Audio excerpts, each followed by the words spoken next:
सबैमा नमस्कार।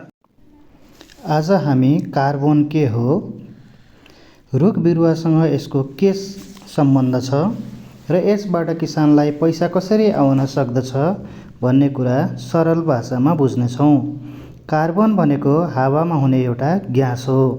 यो ग्यास धेरै भयो भने गर्मी बढ्दछ, मौसम बिग्रिन्छ, बाढी र खडेरी जस्ता समस्या आउँदछन्। गाडी, कारखाना, दाउरा र ग्यास बाल्दा हावामा कार्बन बढ्दछ। अब कुरा गरौँ रुख बिरुवाको। रुख बिरुवाले हावामा भएको कार्बन सोच्दछन् र आफैभित्र सङ्ग्रह गरेर राख्दछन्।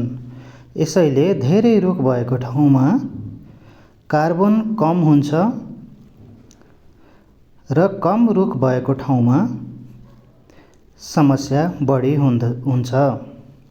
अब कार्बन स्टक के हो त?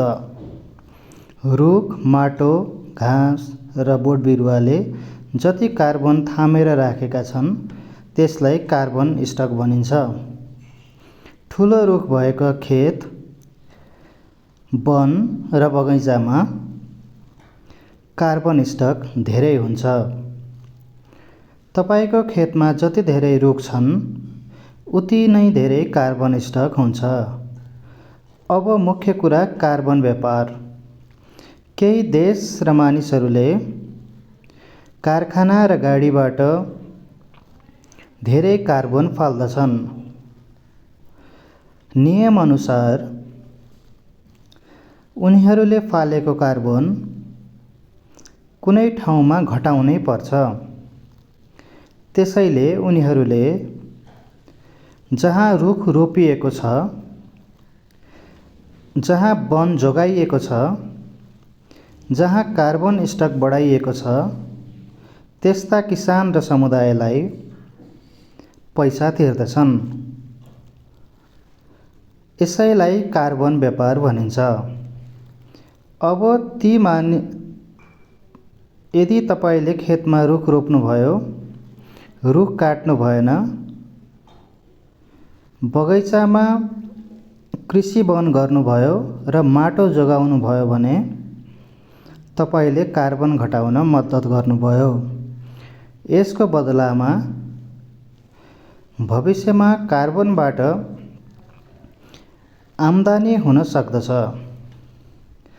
साथै फल, दाउरा, छाया पनि पाइन्छ, माटो राम्रो हुन्छ र बाढी तथा कटान कम हुन्छ।